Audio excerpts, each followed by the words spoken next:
ಈ ಕುರಿತು ಹೆಚ್ಚಿನ ಮಾಹಿತಿಯನ್ನ ಪಡೆಯೋಣ. ವಾಹಿನಿಯ ಪ್ರಧಾನ ಸಂಪಾದಕರಾದ ಹೊನ್ನಾಳಿ ಚಂದ್ರಶೇಖರ್ ಅವರಿಂದ. ಹೊನ್ನಾಳಿ ಚಂದ್ರಶೇಖರ್ ಅವರು ದೂರವಾಣಿ ಸಂಪರ್ಕದಲ್ಲಿದ್ದಾರೆ. ಹೊನ್ನಾಳಿ ಚಂದ್ರಶೇಖರ್ ಅವರೇ, ಸುನೀತಾ ವಿಲಿಯಮ್ಸ್ ಭೂಮಿಗೆ ವಾಪಸ್ ಬರಲಿದ್ದಾರೆ ಅಂತ ನಾಸಾ ಮಾಹಿತಿ ನೀಡಿದೆ. ಈ ಕುರಿತ ಅಪ್ಡೇಟ್ಸ್ ಏನಿದೆ?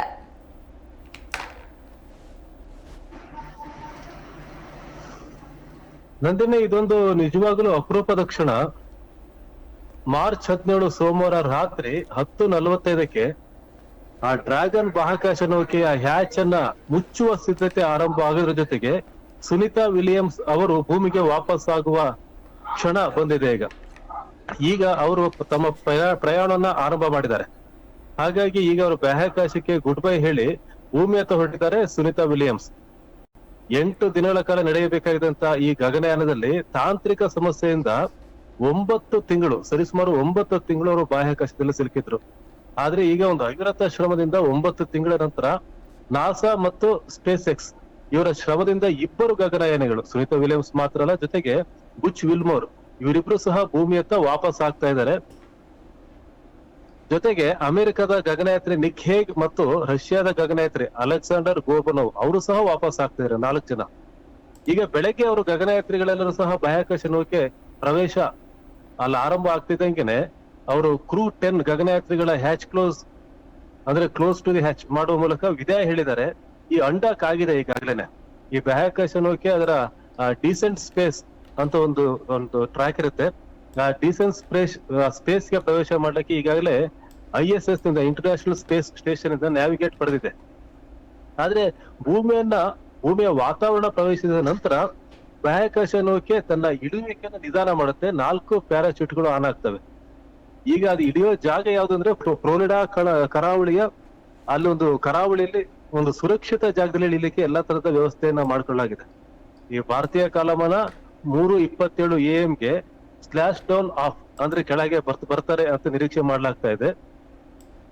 ಜೊತೆಗೆ ವಿಲ್ಮೋರ್ ಇಳಿದ ನಂತರ ಸ್ಪೇಸ್ ಎಕ್ಸ್ ನ ಹಡಗು ಸಿದ್ಧವಾಗಿರುತ್ತೆ.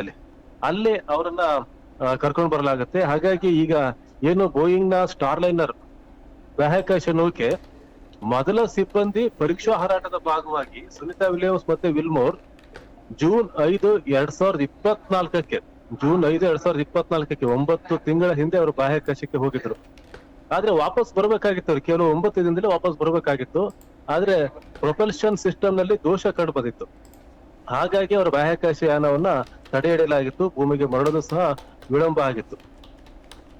ಏನು ಸುನೀತಾ ವಿಲಿಯಮ್ಸ್ ಅವ್ರನ್ನ ಕೊಂಡೊಯ್ದಂತ ನೌಕೆ ಏನಿತ್ತು, ಆ ನೌಕೆ ಭೂಮಿಗೆ ವಾಪಸ್ ಆಗಿತ್ತು 2024 ಸೆಪ್ಟೆಂಬರ್ ಅಲ್ಲಿ, ಜೂನ್ ಅಲ್ಲಿ ಹೋಗಿತ್ತು. ಇವ್ರನ್ನ ಕರ್ಕೊಂಡು ಬರ್ಬೇಕಾಗಿತ್ತು. ಆದ್ರೆ ಸೆಪ್ಟೆಂಬರ್ ನಲ್ಲಿ ಆ ನೌಕೆ ಯಾವುದೇ ಸಿಬ್ಬಂದಿ ಇಲ್ಲದೆ ವಾಪಸ್ ಆಗಿತ್ತು. ಈಗ 9 ತಿಂಗಳ ನಂತರ ಸ್ಪೇಸ್ ಎಕ್ಸ್ ನ ನೆರವಿನೊಂದಿಗೆ ಇವರು ವಾಪಸ್ ಆಗ್ತಾ ಇದ್ದಾರೆ. ಹಾಗಾಗಿ ಈ ಸುನೀತಾ ವಿಲಿಯಮ್ಸ್ ಇಲ್ಲಿ ಒಟ್ಟು ಅವರು ಅಲ್ಲಿದ್ದಂತ ಸಂದರ್ಭದಲ್ಲಿ 150ಕ್ಕೂ ಹೆಚ್ಚು ವೈಜ್ಞಾನಿಕ ಪ್ರಯೋಗಗಳು ಅಲ್ಲಾಗಿದೆ. ಹಾಗಾಗಿ ಈಗ ಅಂತಿಮವಾಗಿ ಅವರು ವಾಪಸ್ ಆಗುವಂತ ಕ್ಷಣ ಆರಂಭವಾಗಿದೆ. ನಾಸಾ ಈಗ ಅದರ ನೇರ ಪ್ರಸಾರವನ್ನ ಶುರು ಮಾಡಿದೆ. ಆ ಇಬ್ಬರು ಗಗನಯಾತ್ರಿಗಳು ಬುಧವಾರ ದಿವಸ ಫ್ಲೋರಿಡಾ ಕರಾವಳಿಯಲ್ಲಿ ಇಳಿತಾರೆ. ಹಾಗಾಗಿ ಇದರ ನೇರ ಪ್ರಸಾರ ನಾಸಾ ಈಗ ಆರಂಭ ಮಾಡಿದೆ. ಈಗೇನು ಅಮೆರಿಕ ಸ್ಥಳೀಯ ಕಾಲಮಾನದ ಪ್ರಕಾರ ಮಂಗಳವಾರ ಸಂಜೆ 5:57ಕ್ಕೆ, ಭಾರತೀಯ ಕಾಲಮಾನ ಬೆಳಗ್ಗೆ 3:27ಕ್ಕೆ ಸುನೀತಾ ವಿಲಿಯಮ್ಸ್ ಮತ್ತೆ ಬುಚ್ ವಿಲ್ಮೋರ್ ಇಬ್ರು ಸಹ ಭೂಮಿಯನ್ನು ತಲುಪ್ತಾರೆ. ಹಾಗಾಗಿ ಇದೇನು ಒಂದು ಆತಂಕ ಇತ್ತು, ಕೇವಲ 8 ದಿನದಲ್ಲಿ ವಾಪಸ್ ಬರಬೇಕಾದಂತ ಈ ಗಗನಯಾನಿಗಳು 9 ತಿಂಗಳ ಕಾಲ ಅವರು ಬಾಹ್ಯಾಕಾಶದಲ್ಲೇ ಸ್ಟ್ರಕ್ ಆಗಿದ್ರು. ಹಾಗಾಗಿ ಮಂಗಳವಾರ ಸಂಜೆ ಇಬ್ಬರು ಪ್ರಯಾಣಿಕರ ಜೊತೆಗೆ ಅವರು ಭೂಮಿಗೆ ವಾಪಸ್ ಆಗ್ತಾ ಇದ್ರೆ ನಾಸಾ ಇದನ್ನ ಅಧಿಕೃತವಾಗಿ ಘೋಷಣೆ ಮಾಡಿದೆ. ಹಾಗಾಗಿ ಇದೊಂದು ಅಪರೂಪದ ಕ್ಷಣ, ಮತ್ತೆ ಇಡೀ ವಿಶ್ವ ಆತಂಕದಿಂದ ಕಾಯ್ತಾ ಇದ್ದಂತ ಕ್ಷಣ ಇದು.